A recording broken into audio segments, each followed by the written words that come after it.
आज हम मौजूद हैं झारखंड राज्य के लातेहार के चुंगरू पंचायत में।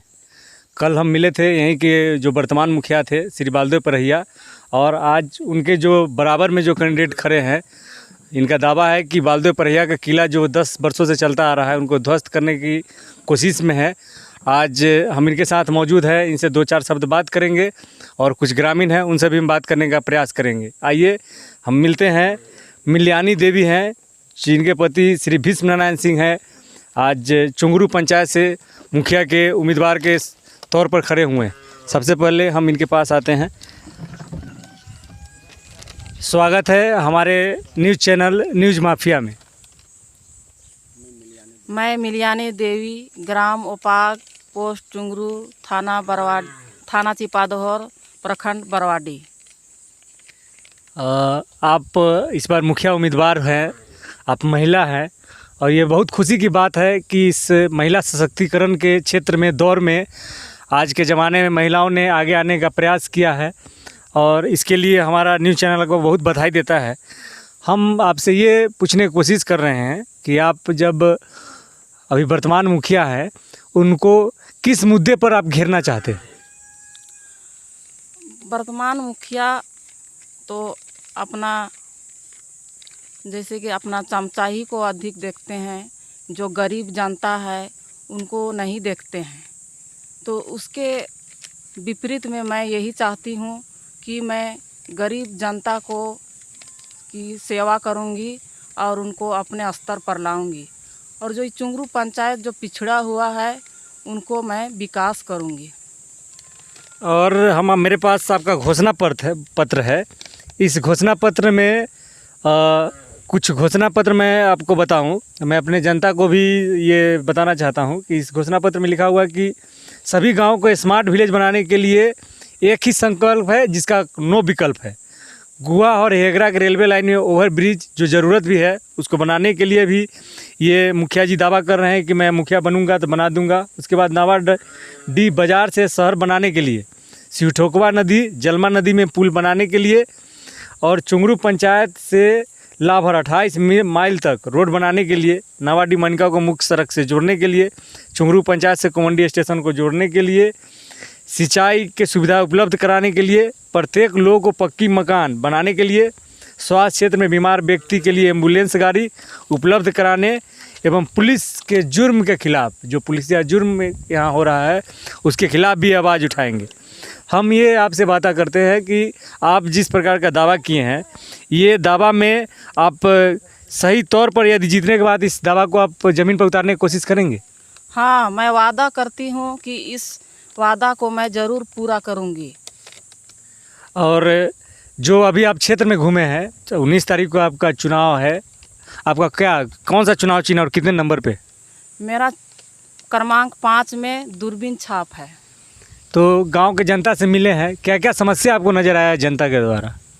जब मैं गांव से पूरा पंचायत से मिली तो यही समस्या आया कि जैसे वो पिछड़ा हुआ है, उनको पानी नहीं है, मकान नहीं है।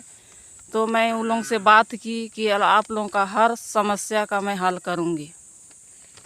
तो मुखिया जी का ये दावा है, और दावा हम ये इस पंचायत के विकास के लिए यदि ये जीत गए और इस प्रकार के चीज़ को ये सफल कर देते हैं तो पंचायत के लिए भी अच्छा होगा। बड़े बड़े दावे हैं, और इस दावे को कहाँ तक ये साबित होगा ये आने वाला वक्त बताएगा। तत्काल हम यहाँ कुछ हमारे जनता मालिक मौजूद है, जनता से हम 2-4 शब्द हम बात करने की कोशिश करते हैं।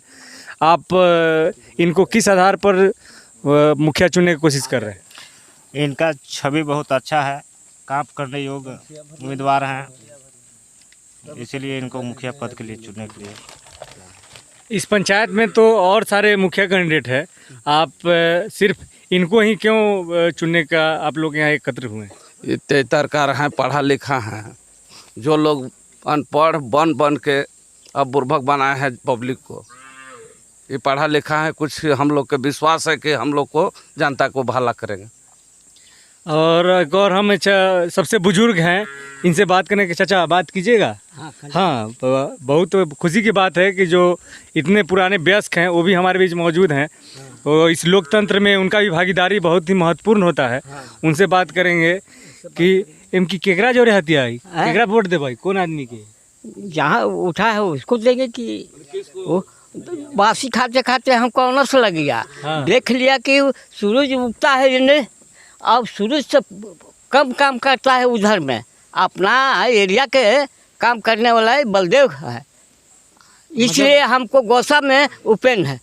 ओ, तो आप इनके भीष्म नारायण सिंह के पत्नी मिलियानी देवी के साथ हैं। हाँ, ये चाचा का, और अब हम इनसे बात करेंगे कि इस पंचायत में और तो कैंडिडेट थे, आप इन्हीं को क्यों चुनना चाह रहे हैं? हम लोग जो हैं कि मिलियानी देवी पढ़े लिखे ग्रेजुएशन किए हुए हैं।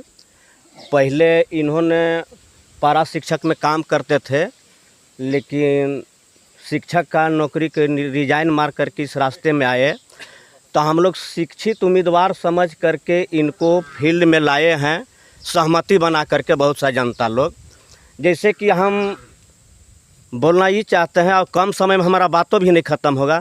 बालदेव परहिया जी उतना ही पढ़े हैं कि न दरख्वास्त लिख सकते हैं न दरख्वास्त पढ़ सकते हैं, सिर्फ केवल अपना नाम भर दर्ज कर सकते हैं।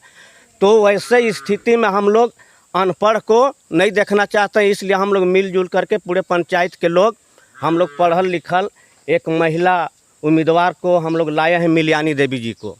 अब अबरी हर हाल में पूरे जनता के सोच है कि मिलियानी देवी मुखिया बनेंगे तो बनेंगे। थोड़ा सा सर हम एक बात करना चाहते हैं मीडिया साहब जी, जैसे हेहगढ़ा का बात आया, तो हेहगढ़ा में हमने गए तो देखे कि लकड़ी के पोल में कम से कम 30-40 तार लगा हुआ है बिजली के, जबकि हम समझते हैं कि डाल्टनगंज लाते हर शहर में भी मतलब कि पोल खंभा में उतना तार नहीं होता है, जो कि लकड़ी के पोल में लगा हुआ है।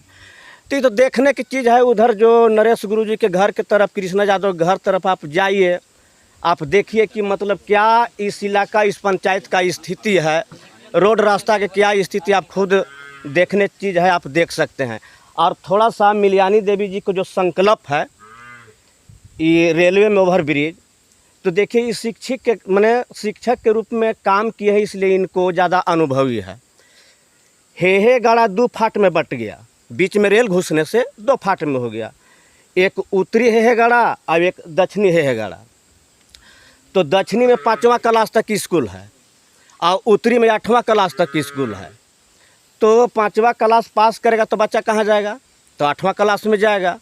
तो भाई उसको ओवर ब्रिज ने बना दीजिए, और नहीं बनाइएगा तो उत्तरी में 8वां तक, तो दक्षिणी में 8वां तक स्कूल आप कर दीजिए, ओवर ब्रिज नहीं बनाइएगा तो इसलिए मिलियानी देवी जी की सोच है, क्योंकि इन्होंने शिक्षक में काम किए हैं तो बच्चा लोग के दुख दर्द के जान रहे हैं। और हमने गए थे परसों दिन प्रचार में मीडिया साहब जी, तो हमसे बोले जैसे कि हम पहले पंचायत समिति में भी खाड़ हुए थे तो हम असफल हो गए थे, और इस वर्ष महिला सीट आने से मतलब हमको जगह नहीं मिला, तो हमको चुंगरू पंचायत में काफ़ी लोगों से लगाव और जानकारी है। तो हम गए प्रचार में मिलियानी देवी जी को, तो लोग बोल रहे थे कि क्या कहें बाबू, हेहगढ़ा गांव तो ऐसा है कि एक भी गाड़ी मोटर नहीं पार होता है। जिससे उत्तरी क्षेत्र में, हेहगढ़ा उत्तरी में आंगनबाड़ी के जो खाद्य सामग्री है वो हेहगढ़ा दक्षिणी में गिरा दिया जाता है, जो कि लेने लाने की सुविधा नहीं है। जैसे डीलर से जो खाद्य सामग्री है राशन वाला, तो उत्तरी का जो डीलर लोग हैं तो उनको गाड़ी लेने लाने का सुविधा, रोड रास्ता है ये नहीं है, तो दक्षिणी में गिरा दिया जाता है, इधर ही बटाई होता है। स्कूल में भी जो मतलब मध्याह्न भोजन के जो खान पान सामग्री होता है तो उत्तरी क्षेत्र वाला विद्यालय की इधर ही गिरा देते हैं। तो हमसे बोल रहे थे कि देखिए ना बाबू, ऐसे तो समस्या, हम लोग हल्का फुल्का नौकरी भी कर रहे हैं, तो जो सर सामान आता है से अब हम लोग के कम से कम 2 किलोमीटर 1.5 किलोमीटर हम लोग के माथा में ढोना पड़ता है, रोड रास्ता तो है ये नहीं है। ऐसा मुखिया है यहाँ के, अब ऐसे ऐसे लोग हैं जो कि आज तक कोई सुविधा नहीं मिला। तो हम बोले कि एक बार मिलियानी देवी जी के आप लोग जिताइए, आप लोग के जो चलने भूलने का जो रास्ता की कमी है वो दूर हो जाएगा। चाहे आपका पढ़ाई लिखाई के स्कूल की जो समस्या है ओवर ब्रिज, तो ठीक है, तो ओवर ब्रिज नहीं बनेगा तो इधर 8वां क्लास तक स्कूल हो जाएगा। इसके लिए आप साथ में रहिए, मुखिया जी अनशन में बैठेंगे, धरना करेंगे, अपना कार्यपालिका जिला प्रशासन को हम लोग लिखित आवेदन देंगे कम से कम ध्यान आकृष्ट वहाँ तक कर देंगे, पहुँचा देंगे। नहीं देंगे तब तो हम लोग अब साथ में रहेंगे, 100, 50, 200, 1000 आदमी मिल करके हम लोग आवाज़ उठाएंगे, धरना जुलूस प्रदर्शन करेंगे। ठीक है, आपका ये दावा बिल्कुल सही नज़र आ रहा है, लेकिन हम कल बालदेव परैया से बात हुआ था, उन्होंने बताया कि ये जो पुल बना है ये तो उनका फंड का है नहीं, जो नावाडी से लेकर ओपाक के बीच है, तो ये मुखिया के फंड का है नहीं। उन्होंने बोला कि एप्लीकेशन दिया है, उसका श्रेय वो ले रहे हैं। और जो ओवरब्रिज की बात कर रहे हैं, ओवरब्रिज भी मुखिया फंड का नहीं। अगर आपके कार्यकाल में बनेगा तो उसका श्रेय आप लीजिएगा या फिर ये श्रेय किनको जाएगा? हमको फंड से मतलब नहीं है, हम भारत देश के निवासी हैं, हमको मूलभूत सुविधा मिलना चाहिए। नहीं, जैसे बात कर रहे थे ओवरब्रिज का, मुखिया जी भी कल बोले कि हम ये बनवाएं। ये मुखिया जी हमने भी बोला कि ये आपका दे फंड नहीं, और आप भी बनवाइएगा तो आप इसका एक मतलब मुखिया जी का फंड नहीं है, संसद फंड हो गया, विधायक फंड होगा। ये इतना बड़ा पुलिया मुखिया जी के फंड में नहीं आता है। ओवरब्रिज भी मुखिया जी के फंड में नहीं आएगा। अगर आपके मुखिया जी जीतते हैं तो वो भी रेल सरकार के द्वारा ही बनाया जाएगा। आप अनुशंसा कर सकते हैं, आप ले जा सकते हैं। तो इस अनुशंसा के लिए आपको श्रेय उसका मिलना चाहिए यदि आप अनुशंसा कीजिएगा तो। अभी हम मौजूद है और आने वाला वक्त बताएगा। सभी के जो दावेदार हैं, उनके प्रशंसक हैं, सब अपना अपना दावा कर रहे हैं कि हम कहाँ तक लेकर जाएंगे। और इस बार यही देखना होगा कि बालदेव परैया को आने वाला जो 10 साल का किला है ये ध्वस्त होता है या नहीं। इनको विश्व नारायण सिंह कड़ी चुनौती देते नज़र आ रहे हैं। अब अभी हम मौजूद हैं चुंगरू में। कैमरामैन पंकज यादव के साथ प्रशांत कुमार, न्यूज़ माफिया, चुंगरू।